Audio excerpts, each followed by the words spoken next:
전방이 아닌 정치 중심에 서고 싶은 내 남자의 유쾌 상쾌 통쾌 정치 토크쇼 정치인싸 시즌2 11번째 시간 시작하겠습니다. 늘 함께하는 네 분 오늘도 나와주셨습니다. 우리 신장식 김태현 현근택 변호사 또 세보수당의 이준석 위원장 나오셨습니다. 어서 오십시오. 네, 안녕하십니까. 네, 안녕하세요. 안녕하세요. 예. 예, 요즘은 뭐 사실 우리 만났을 때 악수하기도 좀 뭐할 정도로 사실 건강이 제일 조금 화두가 되고 있고 그렇죠. 여러 가지로 이제 나라가 조금 신종 코로나 바이러스 때문에 좀 다들 걱정이 많은 그런 상황인데 제가요 주말에 네. 남산의 부장들 영화 봤거든요. 네. 저 큰딸이랑 와이프랑 그 극장 200석 들어간 극장이에요. 예? 저 좋은 약간 극장 좋아 거기가. 한 10명 있었나요? 야 맞추면 내가 한번 쏠라고 그랬다 내가. 네. 5명. 우리 셋 말고 앞에 한 커플. 전용 극장이야 완전. 진짜 와. 그 정도로. 야, 이게 말이 안 되는 거잖아 사실. 네. 저도 그것도 사실은 토요일 제일 주말에 황금 시간 밤에. 영화 봤는데 집에서 네. 집에서 봤는데 뭐 할 거 없죠. 뭐 미드나 영화나 쭉 보는데 가만히 있으니까 이렇게 순위가 뜨더라고요. 1순위, 2순위. 1위가 보니까 컨테이전이라고 옛날에 맞아요. 그 영화. 2위 감기, 네. 3위 뭐 이래요. 그거 그거 봤는데 너무 현실감 나더라고. 지금 벌어지는 거랑 너무 똑같아. 근태경 공천 포기하지 마. 그럼 어떻게 해? 왜 영화 둘 다. 왜 영화를 보고 있어 지금? 난 이미 등록 안 했기 때문에 그러니까 없고. 근데 중국 뭐 홍콩에서 발생하고 박쥐 나오고 뭐 검역하고 지금 논란 똑같아요. 뭐 입국 금지해야 되냐 말아야 되냐. 뭐 아니 이거랑 감기 영화 그것도 상당히 비슷하죠 보면은. 그러니까 똑같아. 성남이었죠 그때. 분당을 폐쇄하고. 분당에 딱 이렇게 폐쇄하는 거에 뭐 대중의 반응이란지 이런 것들이. 중국에서 오는 거야. 중국 분이 불법 입국해서 거기도 들어오고 그쵸. 차단하고 그러니까. 차단하면 거기다 나중에 막 군대까지 동원하고. 네. 그러다 보니까 이제 선거운동 풍경도 좀 바뀌었어요. 맞아요. 아침에 악수할 수가 없잖아. 미래하면 뭘 그런 얘기해요. 아니, 그리고 이게 내 지난 다 열반 소리 하고 있어 지금 보면은. 영화 본 사람 지금 미래하는 사람 이게 뭐야 이거 진짜. 아니 청주에 심상정 대표가 청주에 내려가지고 같이 이제 고향이 청주니까 또 같이 내려갔어요. 내려갔는데 악수를 할 수가 없으니까. 그러니까 우리 심 대표 아주 귀엽게 자 악수를 못 하니까 이렇게 하겠습니다. 이렇게 하겠습니다. 이렇게 조그만 하트. 그러니까 예, 이렇게 하거나 또는 요즘 젊은 친구들이나 이렇게 만나서는 이 팔꿈치로. 네. 그래서 굉장히 대한민국이 힙해졌어요. 팔꿈치로. 그거 우리 이준석 위원장님 뭐 하셨는데 주말에? 저는 굽신굽신 인사. 지하철역에서? 인사. 하루 종일 아침 저녁만 할 거 아니에요. 낮에는 안 하잖아요. 아침 저녁 낮에도 해요 그냥 보면은. 왜냐면 요즘은 식당 같은데 인사를 가기 어려운 게 네, 맞아요. 없어 사람이 보면. 맞아요. 네. 그리고 상가 문 열고 들어가는 것도 굉장히 조심스럽고 지역 후보들이 많이 어려워하더라고요. 어쨌든 뭐 진짜 이준석은 잘해요 선거. 네. 내가 봤을 때는 선거 포스터 만드는 거랑 뭐 이런 거 있잖아요. 1등 대한민국에서. 그래서 선거 때나 보잖아요. 당만 받고 무조건 당선. 제일 잘해. 뭐 당만 선거 받으면. 포스터나 무슨 막 이런 막 캠페인하는 거 있잖아. 우리 넷이 모여가지고 나중에 선거 기획선 하자. 그래서 내가 그랬다니까 지난번 모든 정당이 영업 가능해 우리는. 이렇게 하면은 그렇네요. 지난번에 법률 컨설팅까지. 제보돈 떨어진 다음에 야 너 선거 기획사 차려. 넌 대박 날 수 있어. 그랬더니 자기도 그렇게 생각은 한다고. 아 진짜. 근데 기사 찾아보다가 네. 재밌는 기사 봤는데 그거 봤어요 지난번에? 뭐요? 안철수 전 대표 와가지고 이준석 위원장한테 미안해가지고 거기 못 간다 그런 얘기를 했대. 봤어요? 그걸 이제 안철수 대표 측은 당연히 부인하는데 측근이 그런 말을 기사에 했다는데. 그렇게 났던데? 네, 났어요. 그 기사 봤는데 그보다 제가 예전에 여기서 예측하지 않았어요? 안철수 대표 당 색깔 주황색 쓸 것이다. 수험색밖에 남은 게 아니 그게 아니라 남북. 실제로 안철수 대표가 1년 전에 만들어놓은 유튜브 채널이 한번 얘기했어 그때. 다시 안철수라는 채널 만들었는데 네. 그게 주황색 컨셉으로 영상도 돈 들여서 만든 것 같고 뭐 이런 게 있어요. 그래서 제가 예측해서 주황색이다. 찍었는데 사람들이 웃었거든. 주황색 맞아요. 보니까.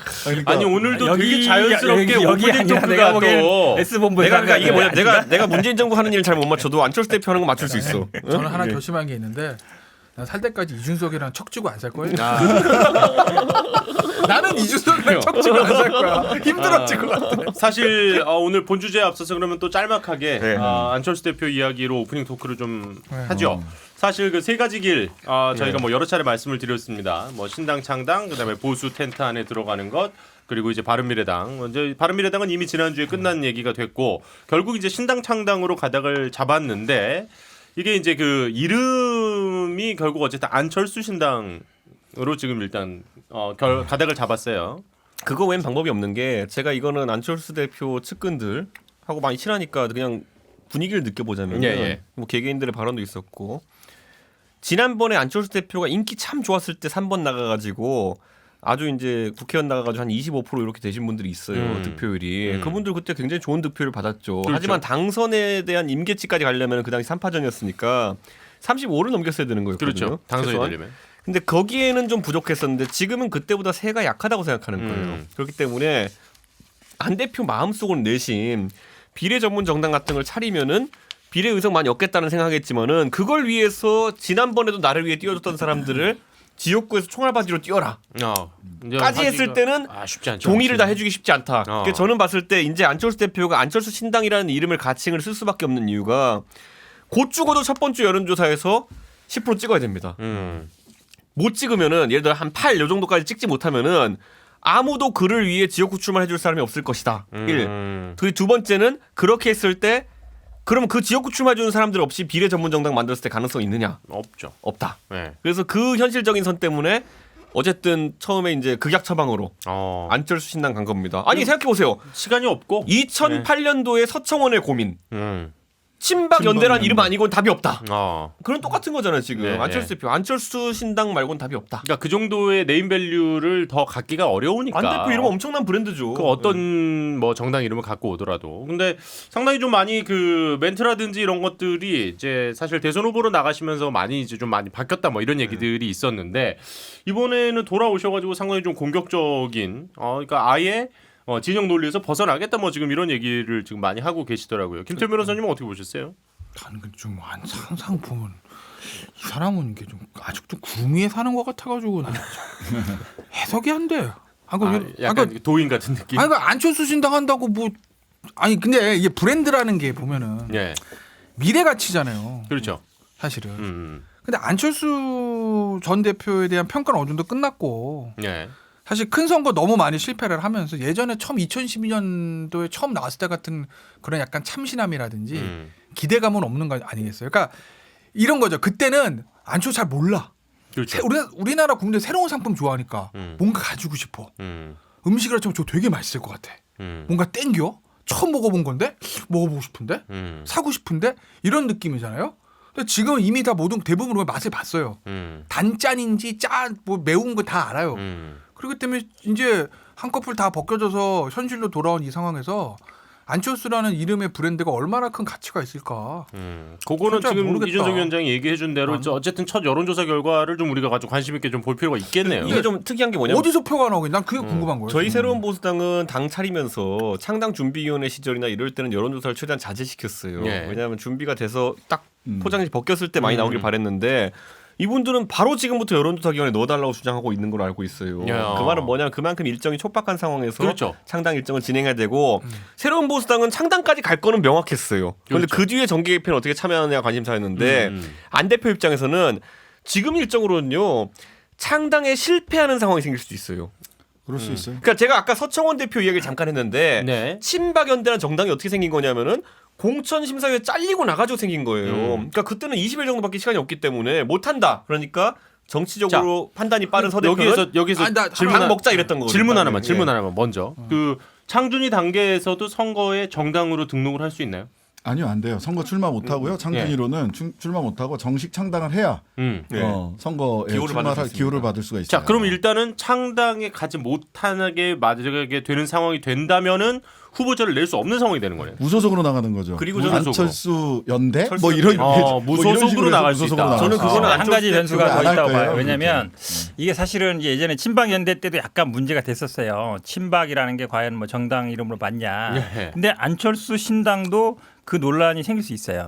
제가 보기에 상관이 있어요. 왜냐하면 안철수라는 개인 이름으로 우리가 이제 당을 만든 적은 없었어요. 예전에 무슨 박근혜 무슨 사모하는 정당인가 만들었는데 그거는 이제 안 됐거든요. 예. 박근혜라는 이름이 들어간 것도 있고 정당으로 안 맞다 이래가지고 그래서 저는 아마 그 변수도 크다고 보는데 저는 아마 선관위에서 제지할 가능성도 있다고 봐요. 예. 뭐 안철수 신당이든 그냥 뭐 안 당이든 뭐 무슨 뭐 안 연구소 당이든 뭘 하든지 간에 표가 나와지는 표가. 아무리 내가 수양이 부족해서 내공이 딸려서 그런지 모르겠지만 아무리 머리를 써도 표가 나올 데가 없어요. 2016년이라 생각을 해보자고. 그때 표 어디서 나왔어요? 호남에서 나왔습니다. 그렇죠. 호남은 왜 찍었어요?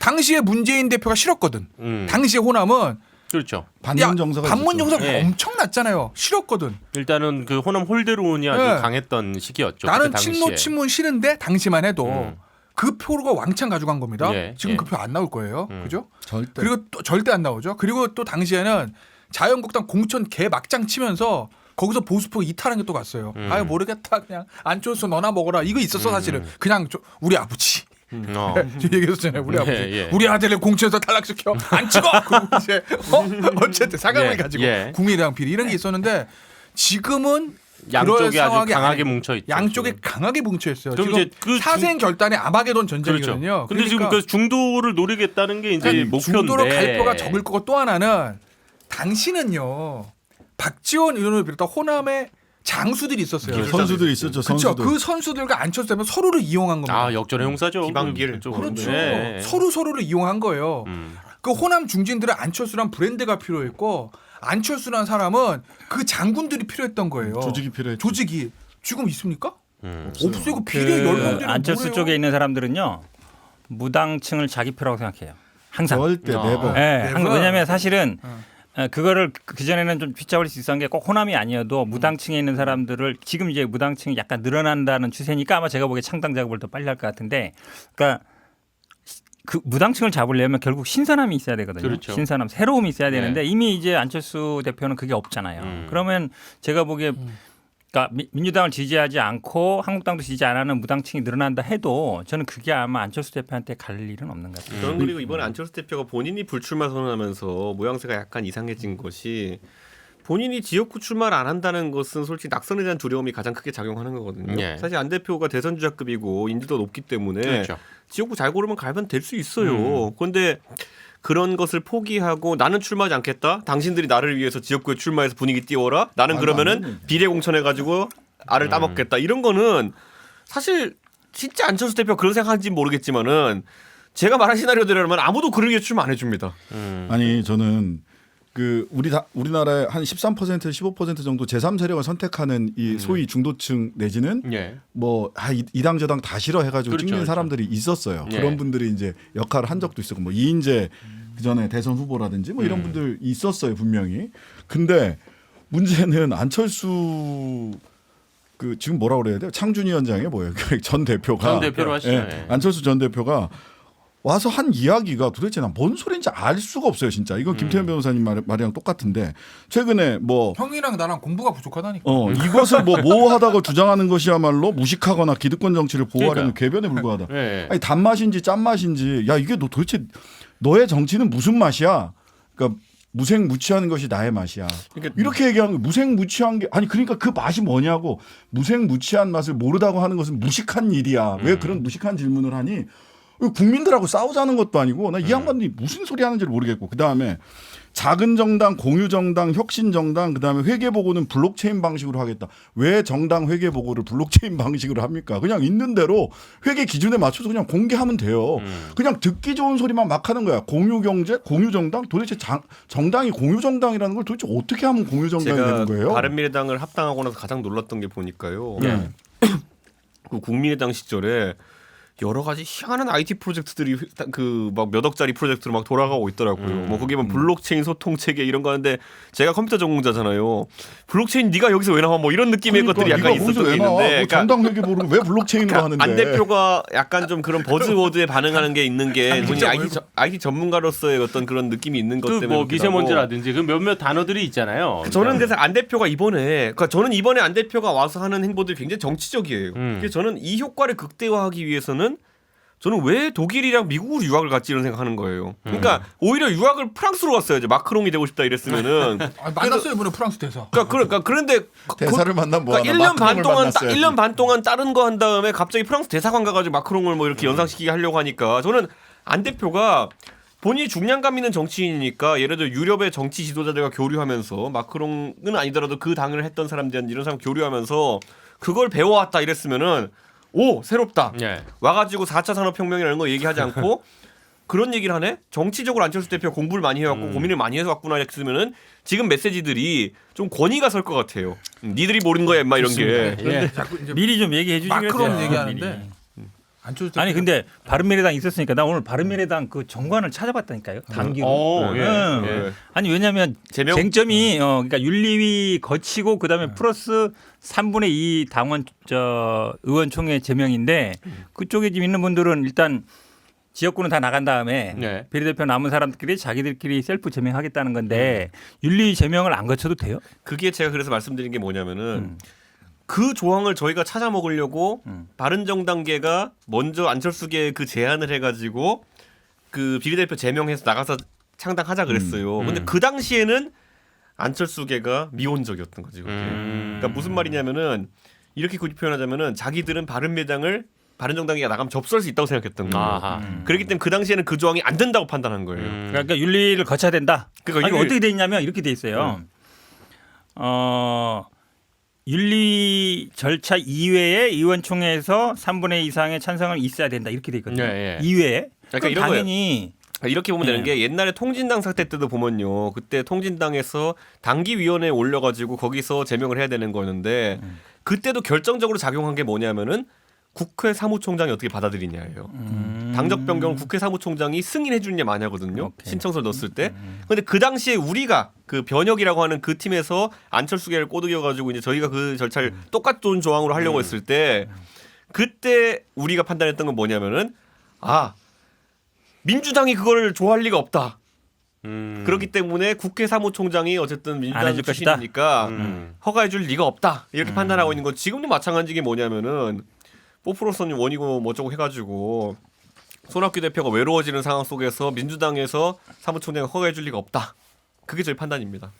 좋습니다. 일단은 우리 안철수 전 대표 이야기 역시나 이제 또 신당과 관련해서는 계속 우리가 추이를 지켜보면서 이렇게 아주 그냥 길게까지는 아니더라도 한 번씩은 꼭 이렇게 짚고 넘어가 봐야 될 이런 주제인 것 그래서 아까 같고요. 근태경님 말한 게 약간 중요한 짚고 나면 뭐냐면은 비례대표가 탈당 못 하잖아요. 그렇죠. 그러면은 권은희 의원만 탈당할 수 있는데 권은희 의원도 탈당할지는 잘 모르겠고 그런 상황에서 그랬을 때 만약에 안철수 대표가 한 석짜리 정당을 창당하게 되면은 애매하네요. 기호가 11번인가 10번인가까지 밀립니다. 아니 당권파들도 지금 탈당한다는 얘기잖아요. 그들이 그런데 대한신당과 함께할지 호남미주 그렇죠. 정당 갈지 안철수 왜냐면 안철수 정당에 대표랑 가가지고 뭐 비례 전문 정당에 그러네. 들러리 서줄지는 안철수 진짜 모르겠네요. 그래서는 그렇게 했을 때 기호 11번으로 또 비례 전문 정당 할 수 있느냐? 그건 또 아닐 아니다. 것이다. 그러니까 머리가 복잡할 겁니다. 안 그렇네요. 대표가. 예. 계속 막 뭐 블록체인이 공유 정당이니 뭐 이상한 이미지 포장지만 그것도 별로 요즘은 이미 흘러가서 워낙 많이 회자됐기 때문에 이미 흘러간 이야기 가지고 포장지만 어떻게 좀 적당히 까십시오, 형님. 유인태 사무총장님한테 이상해. 걸렸네. 적당히 까십시오 형님. 그 드루킹 같아요. 일단은 또. 안철수 전 대표와 관련된 이야기는 여기까지 하고